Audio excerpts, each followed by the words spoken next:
What's going on YouTube? My name is Batman, and the term con, which we use as a synonym for scam, is in fact shorthand for confidence. It originates from the 1800s, when sketchy salesmen would defraud people or otherwise screw them out of money by first gaining their confidence. These schemes became all too common because it turns out it is very easy to get people's money if they have confidence in you.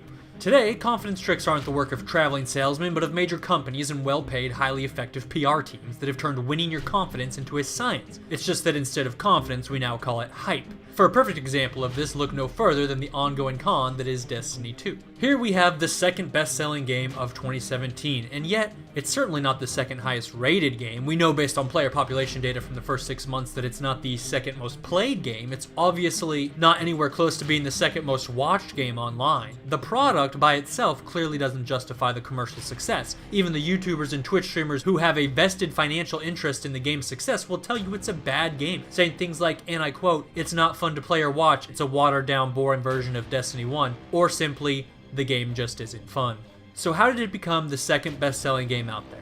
Confidence. Video games make for great confidence tricks because it often takes people a good few weeks to see everything the game has to offer, to judge its replay value, and by then their money is long gone, as is too often the deadline for a refund. My Destiny videos are filled with poor souls commenting that they wish they hadn't wasted their money on this title, and I sympathize with them. It's hard to know how many people regret their purchase, but it seems like a lot. After Halo, it was hard not to have confidence in Bungie, but after everything that has happened since then, do they still deserve the benefit of the doubt? In my last Destiny video, I suggested people shouldn't buy the future DLC, and there were many comments saying I was a bit late, that the first DLC had already dropped, and most people getting the DLC had already bought both expansions through the Season Pass anyways. But what I was more concerned about is the $40 Taken King-esque expansion that we know is coming this fall. It will essentially compete with many full titles like Red Dead 2 and Battlefield 5. For many players, buying this expansion will mean not having enough for some of those other games coming out right before Christmas. It would break my heart to see everyone screwed over again right in time for the holidays. So before Bungie wins back everyone's confidence, I think it's important Guardians face a bitter truth.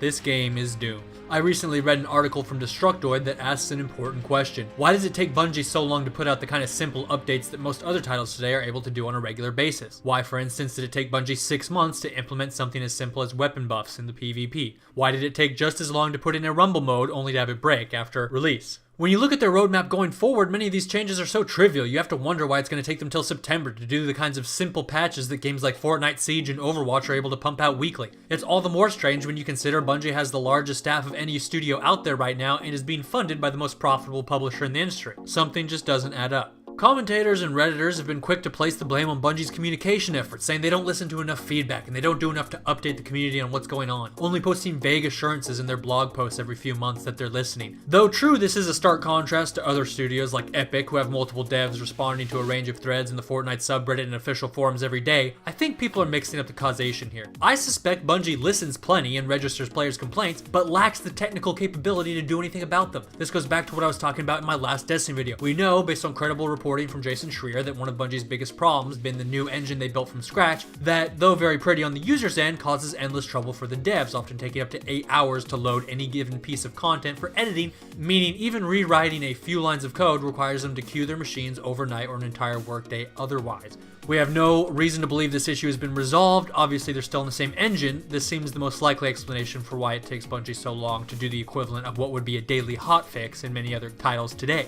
The problem is undoubtedly compounded by the fact that they are already working on Destiny 3, which is set to be released in a year and a half, a very small window of development time for a game of this size. Considering how long it takes them to do something as small as increasing the ammo count on guns, you can imagine the amount of time that has to go into building an entire new game. Even without those technical obstacles, a 2-year development period requires serious crunch time from any dev team. Considering they're also hard at work on the Common expansion set to release this fall, it's hard to imagine that Bungie has the staff or resources to spare much for the D2 live team. Now, under different circumstances, it might be a good idea for Bungie to hire more staff to help fill in where they're falling behind, but it's hard to imagine their current financial situation leaves them much flexibility. Keep in mind, both D1 and D2 saw year-long delays to their release dates. That's 2 extra years of operating costs with no corresponding profits. The bit of the original contract between Activision and Bungie we've seen specifies Activision's original financial investment during the 3 years of development preceding Destiny 1, but doesn't mention anything about further cash injections post-release. And why would it? If the franchise cannot sustain itself off its own revenue, it is by definition no no longer profitable. When they first introduced microtransactions in Destiny, they said it was to fund live content. I suspect it was just to fund the regular content you end up paying for later anyways. We know that despite having the second most expensive development price tag of all time, this franchise hasn't exactly lived up to expectations, receiving lackluster reviews and player engagement. Its profits may not be living up to its monumental development costs, leaving them pinched financially. This is what financial analysts are referring to when they say the franchise may not survive. If at some point Destiny's profits can no longer fund the development of a new game, well then they have to shut the franchise down.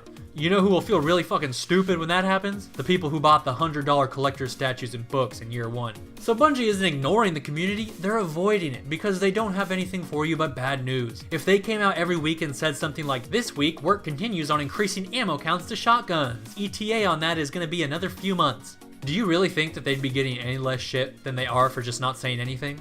And the most depressing part of all this is that their goal is basically to get this game back to what Destiny 1 was. Almost everything in the roadmap going forward is stuff D1 already had. Most of the changes people are claiming for, time to kill changes, strike-specific loot, certain PvP playlists, are from D1 as well. Plenty have expressed their frustration about D2 feeling like $60 for a downgrade, but that misses the larger point, which is that Destiny 1 itself wasn't that great of a game. It was a generic shooter, the classes had little variation between them, the bosses were considered by most to be overly repetitive bullet sponges. The PvP was decent, I thought, but certainly never offered anything that unique or new compared to other contemporary shooters at the time like Halo or COD. And the story was so unsurprisingly, it mostly got 6 out of 10 reviews. So it's not just that they're working to get back to what they already had, it's that what they already had wasn't that great. Best case scenario, they successfully clawed this shit back to be on par with a 6 out of 10 predecessor. Now you might say after The Taken King came out, Destiny 1 was in fact a good game, but I disagree. Because though that expansion finally gave players a progression system that they didn't hate and enough content for a respectable amount of replay value, it still didn't address the underlying gameplay problems I just mentioned. The gameplay itself was still simplistic and dull as hell, and that's the real problem nobody wants to address, even though it continues to this day in D2.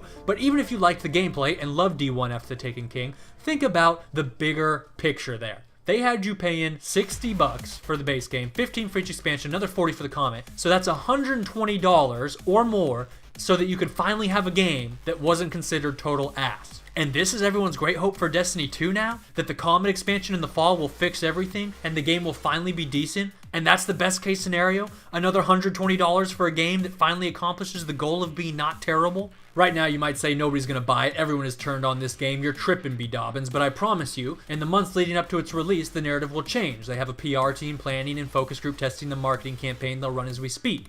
Maybe it'll be some huge update that finally gives the Salty Guardians Destiny subreddit everything they wanted, and they'll crow about how the game is fixed now and forget about the fact the shit's a year late. You'll recall this is exactly what happened with D1 right before The Taken King. Maybe it'll be a bunch of free shaders and emblems or a shit ton of free silver for anyone who owns the game. Whatever it is, they'll win back people's confidence. They're already making moves, flying their influencers out there to get some feedback, please. You don't gotta fly out these Twitch fools to get the feedback. They can just email shit to you. It's a publicity stunt to make a show of the effort they're putting in. They'll butter up these influencers and send them home with a bunch of recorded gameplay they can drop the moment Bungie lifts the embargo and tells them to. They'll do it for views, and D2 will get a bunch of hype and publicity. They'll of course all be aided, as always, by games media that covers every new insignificant detail or leak incessantly. Even though we all know the leaks are probably just some clever 20-somethings in Bungie's marketing department photoshopping shit. Oh, a retailer accidentally listed a game that hadn't been announced? Crazy, it only happened 5 times a year for the last 10 years, and every outlet makes an article about it despite the fact that nobody even cares. It's a treatment that the media doesn't provide for other, better, even more popular titles. They're falling for the same confidence trick,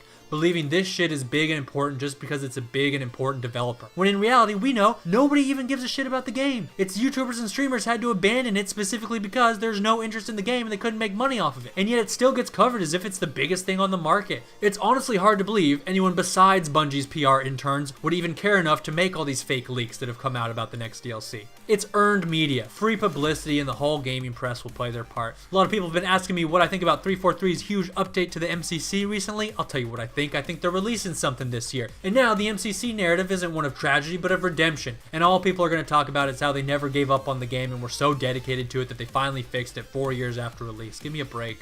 Because this is what always happens. I've seen it with COD, Destiny, Halo, Battlefield. They sell you something, maybe it's broken, maybe it sucks, doesn't matter. They let you stay pissed off about it until right before they need to sell you something else. Then they get you, and the cycle repeats. I've seen plenty of games come back from tighter spots than D2, and MCC is a perfect example of that. So a year from now, we'll see this cycle repeat, with people being disappointed and feeling like they wasted their money, because even if we weren't aware of Bungie's technical and potential financial obstacles, just based on how poorly D2's live support has been, there's no rational reason to think that their consistently disappointing track record over the last 4 years is going to improve.